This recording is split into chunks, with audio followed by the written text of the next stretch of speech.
Hello, everyone. We're back with another session of the Global Foresight Summit. This year, the Global Foresight Summit is organized by the APF, the World Futures Review, and Fast Forward. We have now for the second session David Kalisz. David Kalisz is Doctor of Economics in the discipline of Management Sciences. He's Professor and Head of Management Department at Paris School of Business. He's also expert in future studies, strategic foresight, and scenario planning. So we are very happy to have you here with us, David. Hello. I'm very honored to be here with you guys. Hello, everyone. Buenos días, Madrid. ¿Qué tal? Okay, everyone. Welcome from Paris, and I'll take you for a short, trip beyond scenarios. So we're ready to dive into our topics linked with looking at scenarios from a little bit, I would say, different perspective. The first thing that we're gonna have a look at is what are the scenarios and how can we actually explore them. So the thing is that we're trying to attack the topic from many different angles. The things are very easy for those people who are in the future studies, but what I love to do with my students and with people that I work with is actually engaging the people who don't know too much about future studies to play with us and to create some different scenarios for the future. And I'll tell you how we're doing this. And hopefully some of you will be ready to work with either me or different kinds of workshops that we run.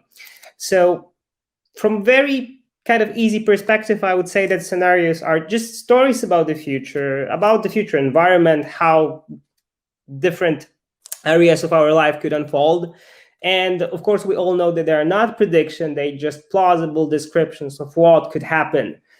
And because we don't know what's going to happen, it's a quite interesting way to attack the scenarios from a little bit different perspective.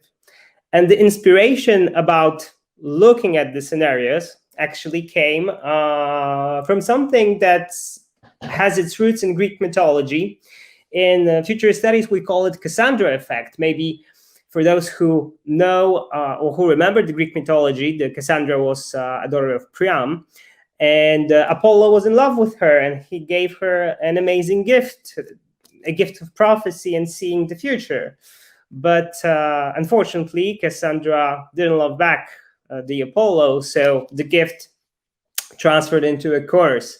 So she had the gift of seeing the future, but no one believed her. And this is the problem that we have actually today, that we're trying to scan the environment, we're trying to build the scenarios, but many people are kind of ignoring them. And if there's no action, especially of those people who have this agency that Hossa was just telling us about, there might be really problematic that we are not ready for the future. Of course, the question whether the future is going to be bad or the future is going to be good, it's a good one, but I'm going to tell you about it, how we're trying to answer that question in a little while.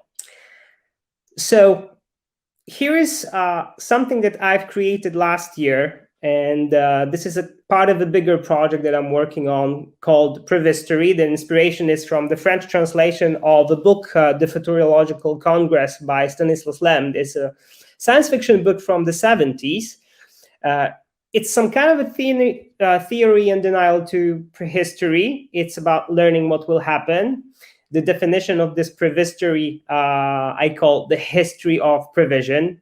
Of course, no one knows, no one has any idea how the reality will look like in this foresight zone in 20, 30, 40, 50 years, because this process is not deterministic. There was a quite big topic that was discussed by Yuval Harari, who actually highlighted this element that we can imagine, we're trying to imagine, but we actually don't know what's going to happen. And as humans, we don't have the possibility to predict the future. But as you can imagine, for thousands of years, we never for a second stopped to imagine the future. So how does it go?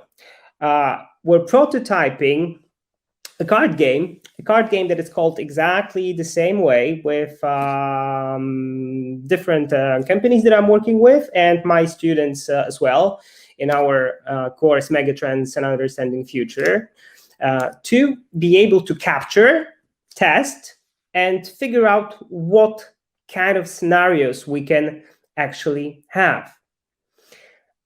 And the question that opens up at the very beginning, it's what kind of provisions I can expect, whether the future is going to be good or the future is going to be bad. And many people are asking us, okay, you're dealing with the future on a daily basis. You're scanning the horizon, you're building the scenarios, you're trying to figure out what the trend's going to be. So tell us what's going to happen. And actually, this is the place where we can act. We have a possibility to actually do something for this future to be good or bad, because it really depends. It's in our hands how we can act today to see those changes. In many cases, we talk about this kind of legacy. That means that maybe the different types of actions that you're going to take today will not be visible right away, but you'll have to wait some time to see those changes. Maybe your kids will actually profit from those changes. So the question is really open, but we're trying to have this, what I call urgent optimism, to engage the people to do something to make the future better. And how the process is done. We tried to combine the existing models in the future studies and to change them a little bit to have some kind of fresh look. The first, we are using one of the most famous model of looking at the future, because we know that there is never only one future. We have at least 4 of them. Jim Dator in early 70s created this model of envisioning alternative futures, that the future can be better, then it's growth, could be worse, that's collapse, then could be exactly what I expect, could be constraint or adoption, or could be something completely different, and there is a transformation. What we did, we took this model, but we added some elements on this to be a little bit more up to date. The model is quite old, but quite important. So we left for Dator's future, but we added some elements. I also modified the names a little bit to have a fresh look on the model. And the most important thing, that instead of 2-dimensional, we're having 3-dimensional model, how to build the scenarios. So new ways of looking beyond scenarios is actually acceleration. Things are going faster, they're slowing down, so this is a reduction. They could actually, different kind of industries or different areas of our life can start to work together, so they converge somehow, or they completely disconnect and go completely separate ways. So that's the scenario of divergence. But what if the external environment comes into cycles, like the pandemics, for example? It's not the first time, probably not the last time. So the changes are not necessarily linear, but they're coming as cycles. Second dimension is obviously the dimension of time. So we're looking at 4 different horizons to be able to identify when the changes will actually happen. If it's mainstream, something that is happening this year, we're seeing on the horizon that we have those changes in different areas of our lives. It's a new normal, then reactive zone. There is a set of leading trends altogether with new normal. Then we're having something that needs much more imagination. That's innovations that could take up to 20 years, and finally something that we love because it's very sometimes very imaginative and crazy process about foresight zone, something that is going to happen beyond 20 years. So first, we have 6 directions of scenarios. Secondly, we have 4 trend zones. And then thirdly, we have 5 elements that are very simple. It's one of the most famous framework in terms of analyzing the macro environment of organization, but also our patterns of behaviors. And this is a STEEP framework, very simple: the social, technological, economic, environmental, and political changes. So different areas that could be taken into account to analyze and scan the environment to identify different types of scenarios. And finally, what happens next? The next is the workshops that we do and creation of the future map framework. Altogether, so far, we did 87 future maps to identify different areas of our lives, including transport, communication, including food, fashion, education, relationships.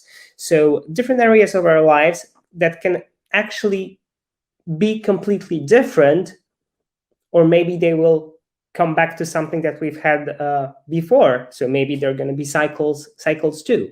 So let's have a look how it looks like all combined together. Together, we have 6 trajectories of change. Again, acceleration, reduction, convergence, divergence, redirection, and cyclicality. And on the right side of the screen, you can see the combination of 4 trend zones and 5 aspects of changes, including technology, economy, environment, and so on. It's not, of course, everything, simply because we're trying to put a high attention to the risk. And future studies, like management, they love to create different types of metaphors linked with animals. I've seen in the house of presentation there were also a part of some animals. So we're trying to look some metaphor. Actually, in management, this process started probably back in Henry Mintzberg in something like 30 years ago. You've all heard about black swans. In the early 21st century, Nassim Taleb created this metaphor of unknown and non-obvious risks to identify something that's not maybe that common and you cannot predict it. Something about 10 years later, and there was quite popular concept throughout the pandemics, because it was one of the examples how to explain what our reality was or still is since 2020. And there is the concept of Michel Foucault back in 2016, the gray rhinos. The gray rhinos which are the big risks that are obvious, but they're ignored. So as people, we know that they are there. We know that some things can happen. But on the other hand, we're trying to, or by purpose, we simply ignore them. And I was thinking that these 2 metaphors are simply not enough to see the scenarios from a different, more advanced perspective. If we closer look at the changes that are all around us, and here it is, the third animal that jumps into our future, I called it a white leopard. When I studied different behaviors of the animals, it turns out that white leopard, it's an animal that has great capacity of camouflage. It hides in the snow. It's very dangerous. So it's a metaphor of kind of hidden impact, and we need an extensive research and extensive action and a lot of agency as well to be able to detect and do something before the danger is going to happen. So from my observations, when I looked at the black swans and the gray rhinos, there was something missing. And this element that was missing, that maybe not like the swan and not like the rhino, some of the dangers are not necessarily obvious. and extensive scanning the horizon, creating the scenarios, creating some kind of, maybe not recipes, but formulas, what we're going to do, just in terms that something unsuspected will happen. So this is the combination of three possibilities right now that might be the Nicholas Taleb Black Swan, maybe Michel Booker Grey Rhino, or maybe our white leopard. There is totally different animal that is fast, that is dangerous, and it's hiding. It is hiding until very, very last second to attack with great consequences. Those consequences not always have to be negative. We need to see that this kind of urgent optimism that that I always am telling you that we need in order to capture, test, and explore the future. The consequences could be also a positive ones, not necessarily a bad ones. But what happens in the last, I would say, decades?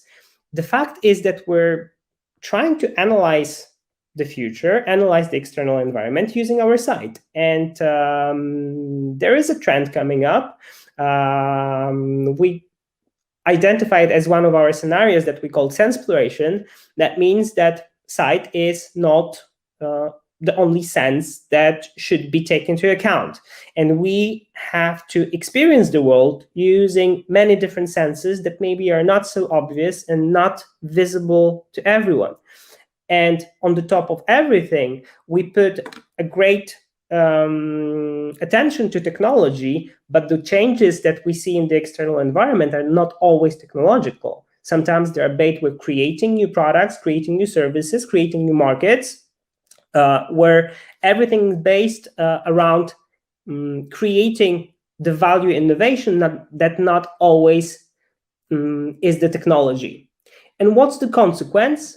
The consequence is that we're living in a renewed reality, some kind of life that we have today, and especially in accelerated since last year, that we start to function in all areas of our lives that are changing tremendously or changing dramatically.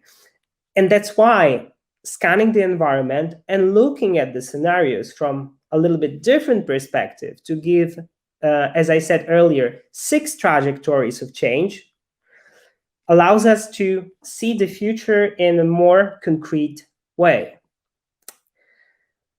And this question that comes up, I decided to share with you that we need to be ready. We need to be ready to have also this agency. Of course, not everyone can have it, but when improbable already happened, I'm talking about 2020 right now, the impossible was within reach. What it means is that we're trying to be ready and react as fast as we can to be able to get ready for future that I hope it's going to be better. Hope actually is a very, very big topic that we explored with friends of mine in another conference, but hope is really needed to be ready for this better future.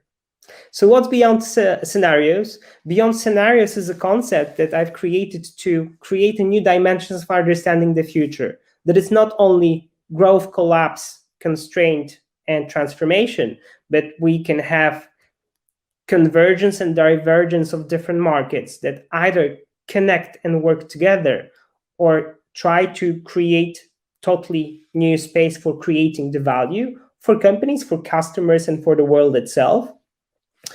And later, there could be also cyclicality. The cyclicality is the fact that not all of the changes around us could be understood as linear changes, and we need to get ready to identify those changes early enough to be able to react. And coming back to Previstory and the concept of this game that we're working on. So first, it's workshops building the scenarios in 5 different areas, 4 different trade zones, 6 different dimensions. because part of my job as an associate professor is doing the research. So I'm really fan of changing existing frameworks, not only taking as they are, but making some kind of applications to boost those frameworks and those models on some, let's say, next level. Fortunately, I have wonderful students and wonderful people with me who are helping me out in the process.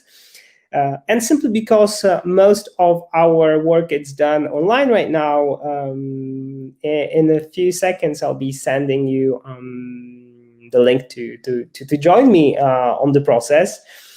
And a few more words about Previstory. As I said, the concept comes from actually Polish science fiction author Stanisław Lem, the same one who authored the Solaris. He wrote a book in early 70s, the Futurological Congress, where there was a newspaper, daily newspaper, that was called, in the French translation, Previstory. So I created this kind of English word, Previstory. But the news in the newspaper were not necessarily the news from yesterday, but the news from tomorrow, and how this would change how we look at the future. I hope that in this very extremely short presentation that I had an occasion to show you, you could understand that different frameworks taken from either management sciences or the future studies can work together. They can actually also diverge, and they can create great possibilities to capture, monitor, explore the future, and also they can boost us into action. Hopefully this man from the image that you see on your screens right now, hopefully the mask will disappear soon, but it was just something that I wanted to share with you, to see how this reality changes and how can we think beyond uncertainty, which is the main theme of this conference. Is actually quite important, because we need to find if it's beyond, if there is any border, and scenarios are a great tool that help us to understand it. So for the at the very end, before we jump into questions session, you can join me on LinkedIn and get in touch to get some details. Thank you very much for listening to the presentation. I'll be more than happy to answer all of your questions right now. Thank you so much. You can start when you want to reply questions. There is one earlier question from Derek Woodwade.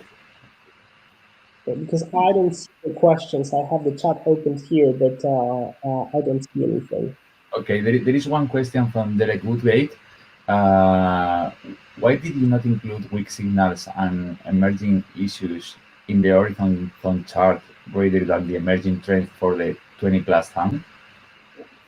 Well, the fact is that you have many approaches in terms of scanning the horizon and analyzing the signals, and there are a few other quite interesting and quite important frameworks in the future studies that allow us to scan the horizon and to create the scenarios.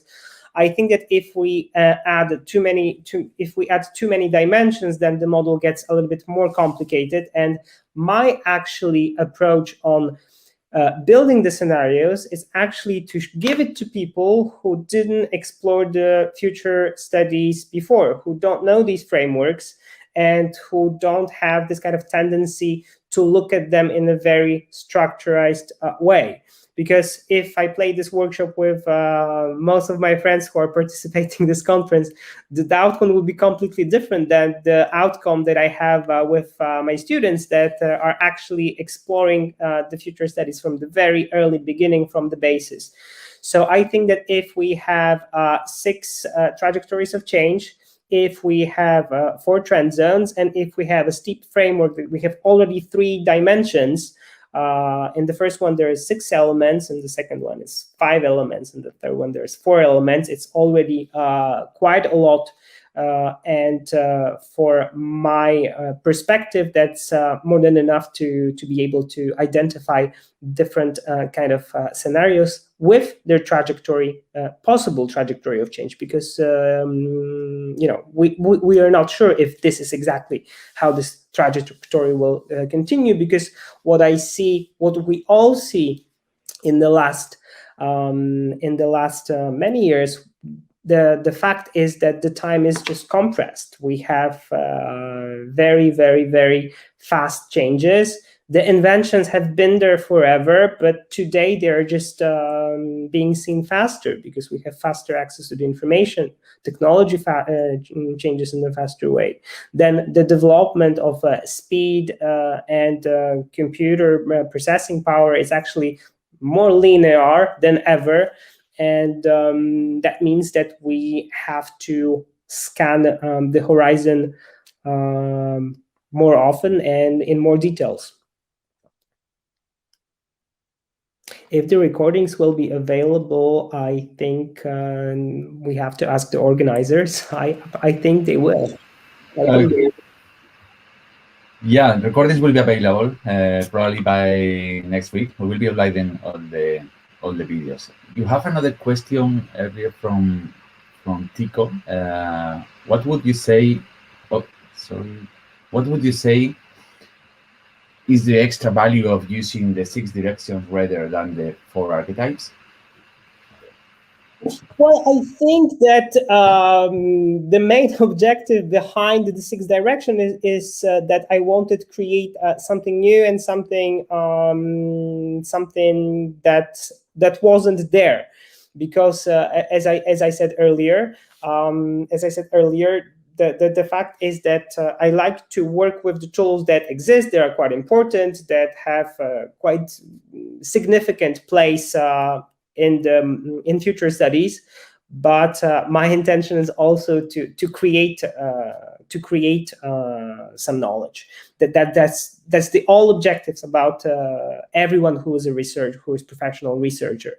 So the fact is that I wanted to forget about some of the frameworks that exist there and create something that was actually linked with my idea of seeing the trajectories of change. And I think that the 6 trajectories of change actually can give us a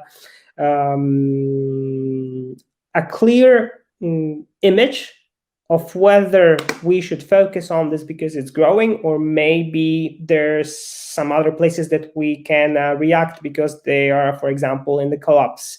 And if you add some management frameworks on this, we, for example, understand this products and services out there in the market through a life cycle of a product, for example, and we know whether the investment should be actually in this place, which has a very big potential of growth and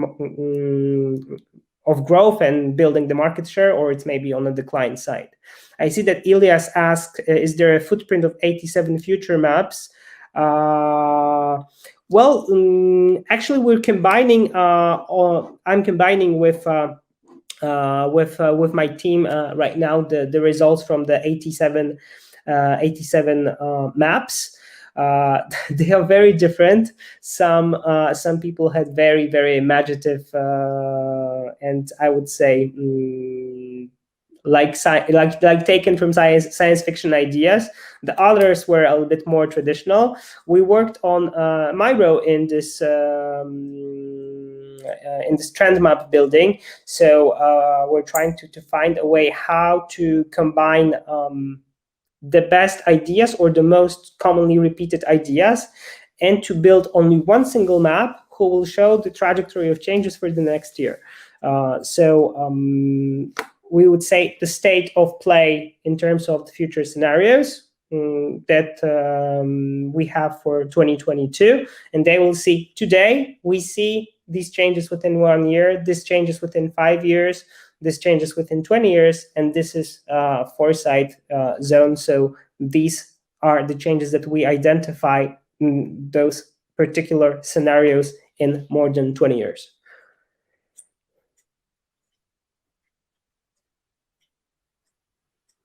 Marcus saying innovation is always welcome, but it opens up and thinking new possibilities. It needs to be assessed by its effect. Does new approach have impact? And then we start to collect case studies. I think that starting working with the future maps, which I started last year, actually it was ready to be started before the pandemic started and lockdowns, but then actually the course became actually more important than ever, because it was actually what we were all experiencing. My idea is to continue this process as it's structured right now, and to have a clear image of identification of the trends with like one single either platform or a big map that we will be updating with the new scenarios that are coming up. Definitely there is an idea of creating some kind of I would say collective way of doing the scenario map. Of course, if the more people will jump in and help us out and help me out, that would be more value added. But then I haven't thought about how I could basically, for example, engage all these elements and ideas about future scenarios if there is, for example, a couple hundred people proposing their trends. And Derek says a sensory aspect, what simulation techniques are around future sensory experiences, better understand how we into future scenarios. Well, actually, there's quite a lot of different ideas and in terms of products and services that allows us to experience the world and experience how we sense the external environment with not necessarily how we see things, especially. And I'm not talking about, for example, people who are visually impaired or something like that, but there are already existing solutions. For example, the museum in Prague allows you to touch different types of sculptures, and the sculptures are not there, so it experiences with the touch. There's different types of products that allow you to taste things without actually tasting them. Or, for example, sightseeing the cities with your eyes closed. So then you experience everything that is linked with that particular city, with everything else than seeing things. So I think that it has a very big potential of looking at the things, at some details that normally couldn't be seen with our eyes only. So this gives also a big potential of looking at the external environment changes, looking at the possible scenarios in some kind of way that it's not obvious, that it's something different that was there before. Because how the process is being done today, we're going online and we're searching for some articles, we're searching for some videos, we're searching for some images, we're searching for some information about new products and services. So everything's linked with our site. The way we see it is the way we experience it, and the way we experience it is the way we understand it. And if we change the way we experience it, that means that understanding even the world around us could be a little bit different. And my idea is to create some things that maybe haven't been done before, or at least not that I'm aware of, and to have a tool that could be applied actually anywhere else. It doesn't matter where you live, which culture, which continent, to have some structured framework that you could actually test. And that framework would allow you to identify different scenarios that could be actually seen after identifying the signals of change. And Rebecca saying sometimes it feels that futuring approaches presume a general willingness or openness that can build upon. But how might we overcome durable opposition to non-hegemonic futures? Well, it's a good question.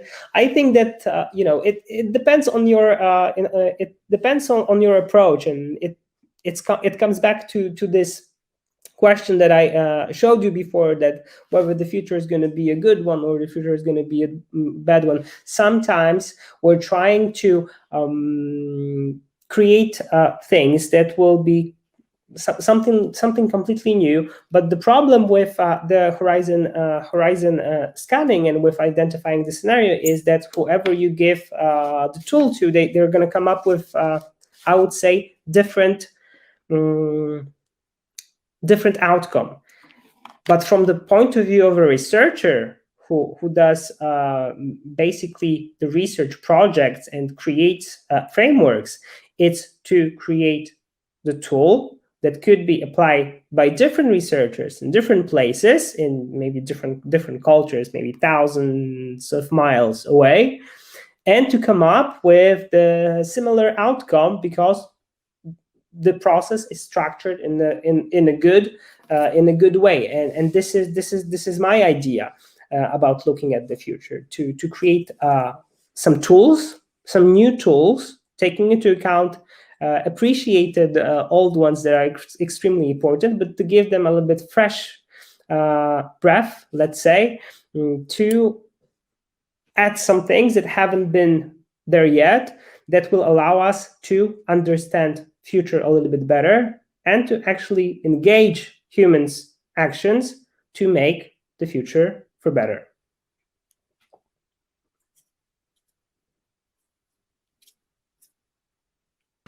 And of course, if you're interested, drop me a line or reach me out on LinkedIn. I'll be happy to share with you some of the results, some of the insights that we already have, and I'll be happy to share with you some details. Of course. Thank you very much, David. Unfortunately, we don't have time for more. So thank you so much for your time and for this great session. Thank you so much. That was great. Thank you for organizing this. For all three organizers, thanks so much. You're welcome. Thank you, everyone, for your time too, watching this interesting session with David. We will be back in 3 minutes with Gabriela Rizzo. Please remember to refresh your explorers and browsers to watch the next session. So thank you. See you. Thanks. Goodbye.